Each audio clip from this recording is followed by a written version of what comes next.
কিন্তু রাস্তা যখন আল্লাহ অ্যাটাক করে দেয় ওদের কোনো ইজ্জত থাকে না, মর্যাদা থাকে না। ওরা এক সময় দাড়ি রাখে, আবার দাড়ি কাইটে পলায়। কথা ঠিক নেবে ঠিক।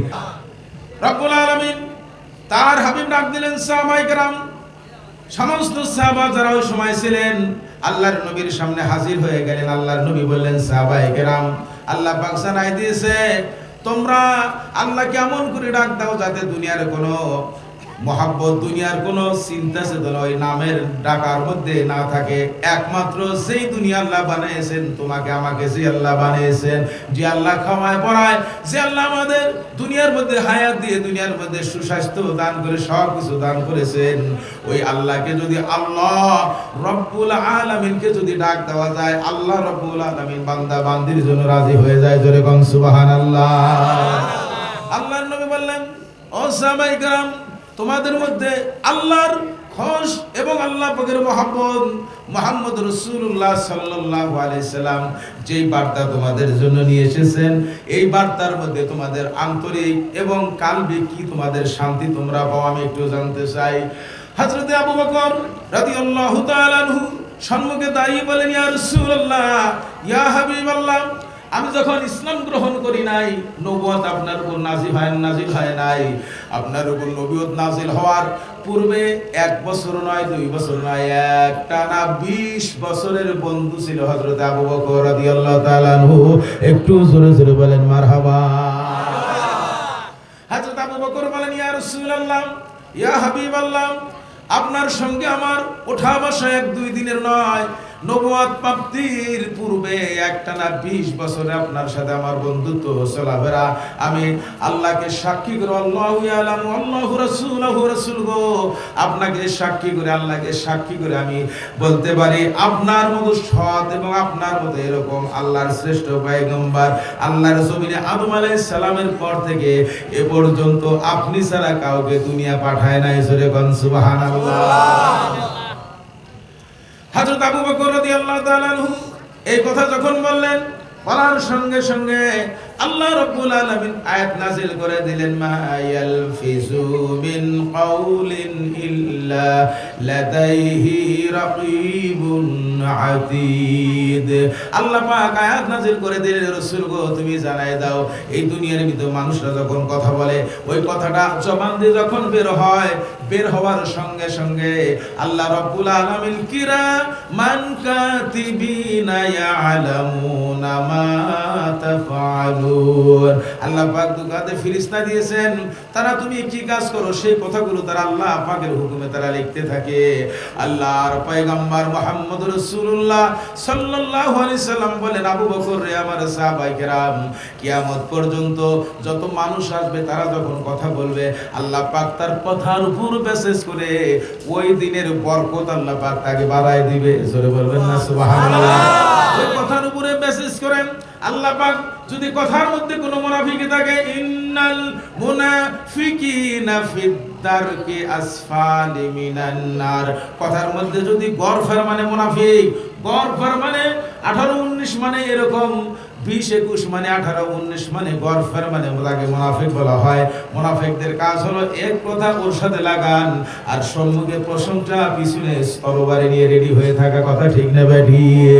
আল্লাহ রাব্বুল আলামিনের পয়গম্বর বললেন, আবু বকর তুমি শুনে নাও, কিয়ামত পর্যন্ত এই কোয়ালিটির মানুষ যারা থাকবে, আল্লাহ রাব্বুল আলামিন তাদের কথার উপর মেসেজ করে রব্বুল আলামিন তাদের কথায় বরকতের পরিবর্তে দুনিয়াবি ক্ষয়ক্ষতি এবং আখিরাতের মুক্তি থেকে জাহান্নামী হওয়ার জন্য যতগুলো পথ তার জন্য খোলা, আসা সব পথ তিনি খোলা পাবে। জোরে জোরে কর নাউজুবিল্লাহ। একজন বেঈমান মানুষ সমস্ত পিছনের রাস্তা খোলা পায়। কথা ঠিক নেবে ঠিক ভাইরা আমার? সমস্ত পিছনের রাস্তা খোলা পায়। এখন আপনার ফেসবুকে দেখেন, ইউটিউবে দেখেন, বিভিন্ন সময় দেখা যায় বিগত 53 বছর পর্যন্ত ব্রিটিশ আমল থেকে শুরু করে পাকিস্তান পর্যন্ত, পাকিস্তানের পর থেকে আজ পর্যন্ত যতগুলো গভর্নমেন্ট গিয়েছে, যতগুলো প্রশাসনের যত কর্মকর্তা ছিল, বিভিন্ন কর্মকর্তা ফুটেজ এখন দেখা যায় কি যায় না ভাইরা আমার? দেখা যায় এমন ভাবে একটা মানুষকে তারা শুট করে মেরে দিয়েছেন, সেই শুটের কোনো চিন্তা চেতনা নাই। কথা ঠিক নেবে ঠিক ভাইরা আমার? এই জন্য ভাইরা আমার, এই যে মানুষকে মারা, একজন মানুষকে মারা মানে গোটা পৃথিবীর মানুষকে হত্যা করা। কিয়ামতের ময়দানে এই ব্যক্তির জন্য আল্লাহ কোরআন কারিমে বলেছেন, বান্দারে তোমরা যদি জানো না আয়াতুলুনা ওয়া ইউকতালুন, যদি তুমি দেখো ইসলামের বিরুদ্ধে কেউ কথা বলে, যদি তোমার শক্তি থাকে তাহলে তুমি লেগে যাও। আন্নাল কুওয়াতা লিল্লাহি জামিয়া, কারণ হলো আল্লাহ পাক বলেছেন তামাম ক্ষমতার উৎস আমি আল্লাহ। ক্ষমতার উৎস কে জোরে বলেন? সমস্ত শক্তির উৎস আল্লাহ পাক। এই জন্য ইসলামের পক্ষে আল্লাহ বলেছেন ফায়াতুলুনা ওয়া ইউকতালুন, হয় মরো না হয় মারো। জোরে বলেন সুবহানাল্লাহ। হয় মারো না হয় মারো। আয়াতটি তখন নাযিল হয়েছিল নবীজি যখন বললেন কিয়ামত পর্যন্ত গড় ফেরে যারা করে 19-20 কথাবার্তা যারা বলে তাদের জন্য পিছনের রাস্তা সব সময় খোলা থাকে, কিন্তু রাস্তা যখন আল্লাহ অ্যাটাক করে দেয় ওদের কোনো ইজ্জত থাকে না, মর্যাদা থাকে না। ওরা এক সময় দাড়ি রাখে, আবার দাড়ি কাইটে পলায়। কথা ঠিক নেবে ঠিক? ভাইরা আমার, বন্ধুরা আমার, আল্লাহ রাব্বুল আলামিনের পয়গম্বর বলেন ও আমার সাহাবায়ে কেরাম, আর সত্যবাদে তোমরা যদি থাকো তোমাদের কথার মধ্যে বরকত দিবে। মান জা বিল হাসানাতি ফালাহু আশরু আমসালিহা ওয়া মান জা বিস সাইয়্যাতি ফালা ইজুজা ইল্লা মিসলাহা ওয়া হুম লা ইউযলামুন। আল্লাহ পাক জানাই দিলেন, একটা ভালো কাজ তুমি যদি করো আর তোমার কথাগুলো যদি ভালো হয়, প্রত্যেকটা কাজের বিনিময়ে কথার মধ্যে দিয়ে আল্লাহ পাক 10টা 10-এ 10 করে আল্লাহ পাক রহমত আর নেকি দান করবেন।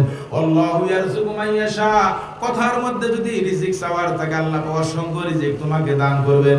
কথার মধ্যে বরকত চাওয়া থাকলে অনেক বরকত আল্লাহ পাক দান করবেন। এইজন্য আমরা যখন কথা বলি এই কথাগুলো আমরা সব সময় চিন্তা চেতনা করে বলবো, যার জন্য তরিকার মধ্যে বলা হয়েছে আদব, মহব্বত, বুদ্ধি, সাহস আছে কি নাই ভাইরা আমার? আদম মহব্বতের সাহস আছেন। আল্লাহর পয়গম্বরের সাহাবা হযরত আবু বকর ডাকতে বলেন, ইয়া রাসূলুল্লাহ 20 বছরের পূর্বে আপনি বন্ধু ছিলেন, আমি আপনার কাছে এখন একটা সওয়াল করতে চাই। সর্বপ্রথম আপনার হাতের মধ্যে যে আপনার আংটি মুবারক রয়েছে, রাসূলের আংটি মুবারক আজ মক্কা মিউজিয়ামের মধ্যে রয়েছে। জোরে জোরে কোন সুবহানাল্লাহ। যারা হজ করতে গিয়েছেন তারা দেখেছেন ওই আংটি এখনো মানুষ যায় সুমা খায়, ওখানে 15 রিয়াল দিয়ে যেতে হয়, ওটা দেখতে হয়। ওই আংটি মুবারকের কথা হযরত আবু বকর বলেন, ইয়া রাসূলুল্লাহ আপনি শুধু বলেছিলেন আমার একটা আংটি তুমি বানিয়ে নিয়ে এসো। বকর নবুয়ত পর একটা আংটির হুকুম দিলেন। হযরত আবু বকর রাদিয়াল্লাহু তাআলা আংটি বানানোর জন্য কর্মকারের দোকানে গেলেন।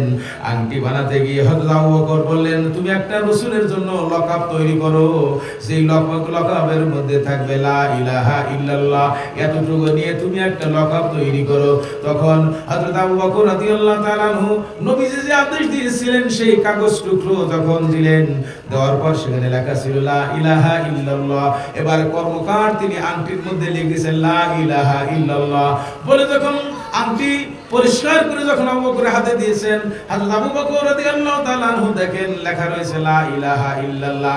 ধমক দিয়ে কর্মকারকে বললেন, কর্মকার রে তুমি তো কালেমা পূর্ণ লেখো নাই। কর্মকার বলে, না না এখানে কাগজে লেখা আছে লা ইলাহা ইল্লাল্লাহ।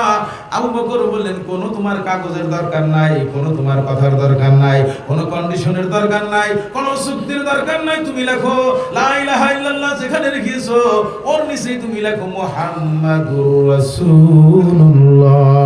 জোরে কোন সাল্লাল্লাহু আলাইহি সাল্লাম। হযরত আবু বকর ধমক দিলেন, কর্মকার লিখলেন মুহাম্মাদুর রাসূলুল্লাহ, লা ইলাহা ইল্লাল্লাহ মুহাম্মাদুর রাসূলুল্লাহ সাল্লাল্লাহু আলাইহি সাল্লাম লিখে যখন আংটি নবীজির কাছে দিলেন, নবীজি মুস্কি হাসলেন।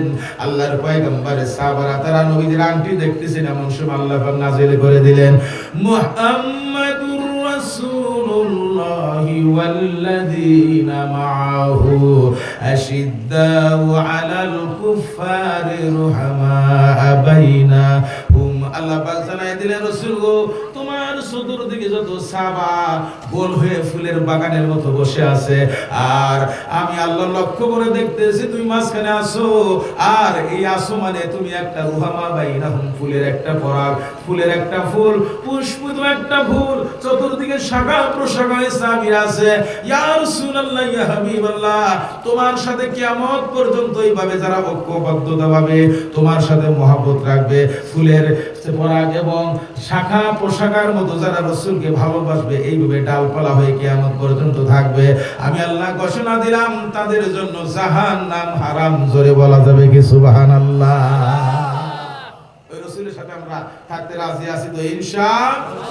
ইনশাআল্লাহ। শুধু একটু পরে গরু শুধু খাবেন, এটাই তো মুখ্য উদ্দেশ্য না। উদ্দেশ্য হলো আমরা যেন এখান থেকে কিছু শিখে আমল করতে পারি, এটাই তো মুখ্য উদ্দেশ্য। কথা ঠিক কি না ভাইরা আমার?